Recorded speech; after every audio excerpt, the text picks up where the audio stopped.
Hello दोस्तों, नमस्कार। आइए हम देखते हैं जेपीएससी मेंस का पेपर 4, जिसमें था Indian constitution and polity, public administration and good governance. इसमें क्या क्या क्वेश्चन पूछा गया था 2024 मेंस की परीक्षा में, क्या क्या क्वेश्चन पूछा गया था ये हम देखते हैं। इसका सब्जेक्ट कोड रहा था 18 और ये टोटल 3 आवर्स का एग्ज़ाम था। ठीक है, 3 घंटे की परीक्षा थी, जिसमें फुल मार्क्स था 200। और इसमें कितने क्वेश्चन पूछे गए थे, यहाँ पे आप इंस्ट्रक्शन देख सकते हैं कि कितने क्वेश्चन इनमें करने थे। Question paper is divided into 2 section, 2 section में बांटा गया है। The candidate will be required to answer 20 compulsory questions from section A. तो 20 कंपलसरी क्वेश्चन दिए गए हैं जो ऑब्जेक्टिव टाइप हैं, तो उसको पूरा करना था। And 4 optional questions from section B, और सेक्शन बी से सिर्फ 4 क्वेश्चन करने थे। There shall be a compulsory 20 objective type questions, each of 2 marks. In addition, there shall be 8 optional questions in section B. तो सेक्शन बी में 8 optional questions थे, जिसमें से कैंडिडेट को सिर्फ 4 के आंसर देने थे। ठीक है, और जो 4 के आंसर देने थे लॉन्ग टाइप क्वेश्चन, हर क्वेश्चन का मार्क्स जो था वो 40 था। यहाँ पे आप क्वेश्चन देख सकते हैं। सेक्शन ए ऑब्जेक्टिव टाइप था, तो इसमें क्या क्या क्वेश्चन पूछा गया था ये देखते हैं। पहला क्वेश्चन पूछा गया था, the constitution of India prohibits the employment of children below the age of 14 years in any factory and mines etcetera under which article. तो आप सभी को पता है कि ये फंडामेंटल राइट से पूछा गया है, और ये है आर्टिकल 24। तो करेक्ट ऑप्शन हो जाएगा option B, that is article 24। अगला क्वेश्चन है दूसरे नंबर का, how many parts, articles and schedules were included in the original constitution of India. जब कॉन्स्टिट्यूशन को ओरिजिनली बनाया गया था, मतलब कॉन्स्टिट्यूशन की शुरुआत में कितने पार्ट थे, कॉन्स्टिट्यूशन में कितने आर्टिकल में डिवाइडेड था और कितने शेड्यूल थे। तो इसका सही आंसर हो जाएगा 22 पार्ट्स, 395 आर्टिकल्स एंड 8 शेड्यूल्स। तो आपका ऑप्शन ए सही आंसर होगा।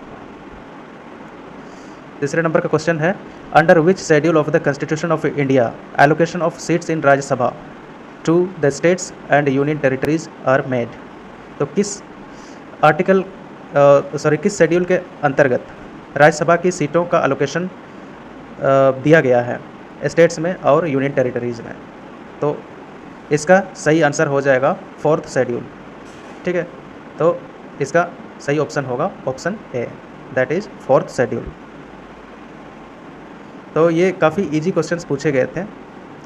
क्वेश्चन 4, इसमें आप देख सकते हैं, the accounts of union and states are kept in such a form as decided by the president of India in constitution with किसके रिकमेंडेशन से प्रेसिडेंट जो है यूनियन का और स्टेट का जो अकाउंट होगा वो किस फॉर्म में होगा वो डिसाइड करेगा।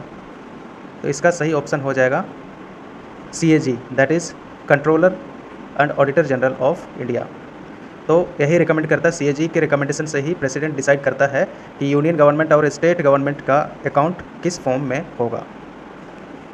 ऑप्शन नंबर सी आपका करेक्ट आंसर है। अगला क्वेश्चन था, the election commission of India does the registration of political parties under which section of the representation of the people act 1951। तो इसका सही आंसर हो जाएगा सेक्शन 29A। ठीक है, तो representation of the people act 1951 के सेक्शन 29A में ये लिखा गया है कि इलेक्शन कमीशन जो है वो पॉलिटिकल पार्टीज का रजिस्ट्रेशन करेगा। ठीक है,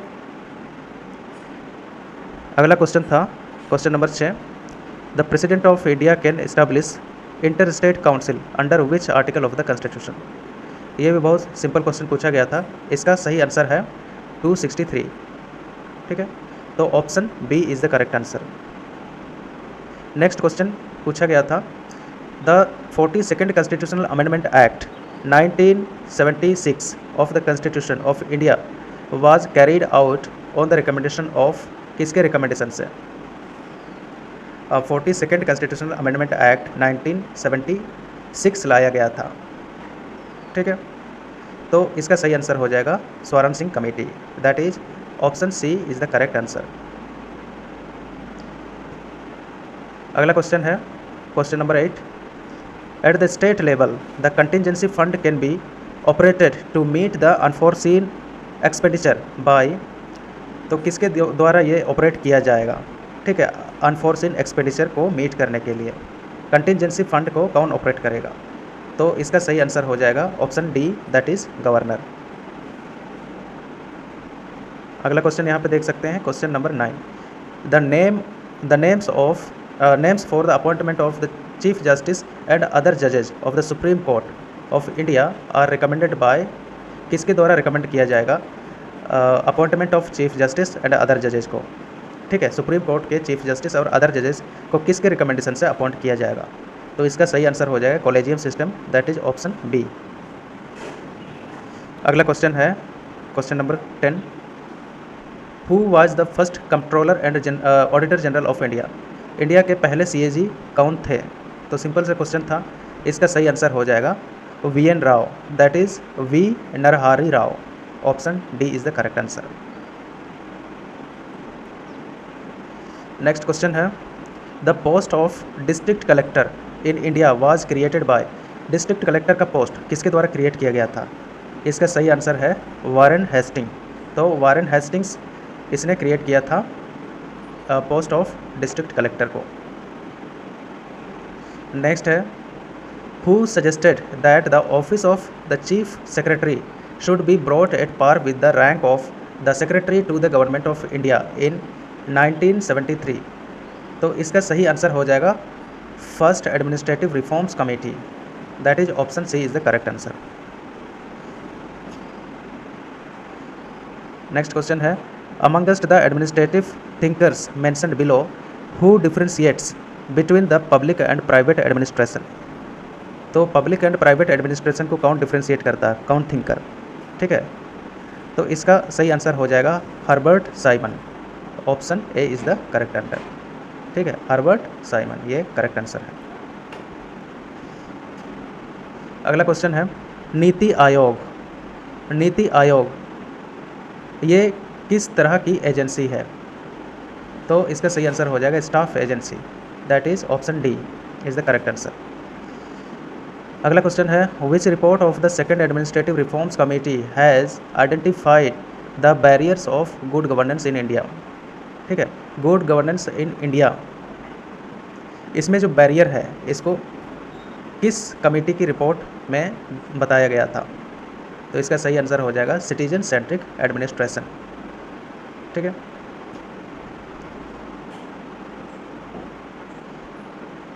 नेक्स्ट क्वेश्चन था who among the following supported the integral view of public administration? ठीक है, पब्लिक एडमिनिस्ट्रेशन के इंटीग्रल व्यू को किसने सपोर्ट किया था? तो इसका सही आंसर होगा लूथर गुलिक, तो option A is the correct answer. Next question है which one of the following articles of the constitution of India provides for the setting up of state public service commission? State public service commission किस article में mention है? Option D is the correct answer, that is article 315। Next question था question number 18 who has coined the POSDCORB view of public administration?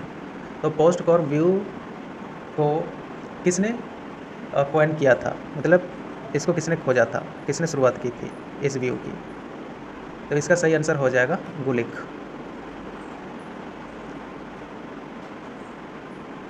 Nineteen में है who among the following scholars is associated with the term of bureaucracy? तो bureaucracy से कौन associated है ये आपको बताना था। इसका सही आंसर है मैक्स वेबर, तो इसका सही आंसर है Max Weber, that is option B. Next question था National Disaster Management Authority NDMA works as an agency, किस मिनिस्ट्री के अंदर NDMA काम करता है? ठीक है, तो इसका सही आंसर हो जाएगा ministry of home affairs, that is option A. तो ये तो थे optional questions, that is objective questions. इसमें ये कंपलसरी क्वेश्चन थे, ये सारे क्वेश्चन करने थे। ठीक है, आइए अब देखते हैं लॉन्ग टाइप क्वेश्चन क्या क्या पूछा गया था। सेक्शन बी में लॉन्ग टाइप क्वेश्चन पूछा गया था। यहाँ पे आप देख सकते हैं पहले नंबर पर क्वेश्चन पूछा गया है, discuss the administrative and financial relations between union and states in Indian federalism. Indian federalism में यूनियन और स्टेट के बीच एडमिनिस्ट्रेटिव और फाइनेंशियल रिलेशंस के बारे में पूछा गया है कि दोनों के बीच क्या क्या एडमिनिस्ट्रेटिव और फाइनेंशियल रिलेशंस किस तरह का है। ठीक है, तो ये काफ़ी आसान था, अगर आपने पढ़ा हुआ था तो इसका आंसर बहुत अच्छे तरीके से लिख सकते थे। फिर बहुत ही कॉमन क्वेश्चन था, 73rd and 74th constitutional amendment have made the rural and urban local government more effective and significant, discuss critically. तो इसमें तो आपको एनालाइज करना था कि 73rd और 74th कॉन्स्टिट्यूशनल अमेंडमेंट की वजह से किस तरीके से रूरल और अर्बन लोकल गवर्नमेंट ये बहुत ज़्यादा इफ़ेक्टिव और सिग्निफिकेंट हो गया है। ठीक है, तो डिस्कस क्रिटिकली, इसमें आपको आलोचना करना था, क्रिटिसाइज करना था। अगला क्वेश्चन था, controller and auditor general of India is deemed as the physical controller at the central and the state level, examine the role and relevance of his office. तो सीएजी का रोल के बारे में पूछा गया है कि सीएजी को एक्चुअली पब्लिक पर्स बोला जाता है, लेकिन यहाँ पे पूछा है कि फिजिकल कंट्रोलर के रूप में सीएजी फंक्शन कर रही है। ठीक है, तो इसके बारे में आपको बताना था कि किस तरीके से, मतलब सीएजी के किस रोल के वजह से हम ये समझ सकते हैं कि सीएजी फिजिकल कंट्रोलर भी है at central and state level. CAG आप जानते हैं कि सेंट्रल और स्टेट गवर्नमेंट के अकाउंट्स की ऑडिटिंग करता है। ठीक है, तो उसका रोल बताना था, और रिलेवेंस ऑफ हिज ऑफिस, उसका ऑफिस जो है सीएजी का ऑफिस क्यों इम्पोर्टेंट है ये भी बताना था। अगला क्वेश्चन पूछा गया था, right notes on the following. इसमें दो क्वेश्चंस थे, तो दोनों को करना था। ठीक है, concept of public interest litigation, तो पीआईएल के बारे में पूछा गया है कि पीआईएल का कंसेप्ट बताना था कि पीआईएल क्या होता है। ठीक है, पीआईएल का कंसेप्ट बताना था। पब्लिक इंटरेस्ट लिटिगेशन यानी कोई भी पीआईएल जब फाइल करता है कोर्ट में तो वो अपने लिए नहीं करता है, दूसरे अग्रीव्ड लोगों के लिए करता है। ठीक है, तो उन अग्रीव्ड लोगों के लिए इसलिए करता है because they are ignorant, because they have lack of knowledge. ठीक है, तो इसका कंसेप्ट बताना था। और 74th कॉन्स्टिट्यूशनल अमेंडमेंट एक्ट के बारे में बताना था, जो रिलेट करता है म्यूनिसिपैलिटीज़ से।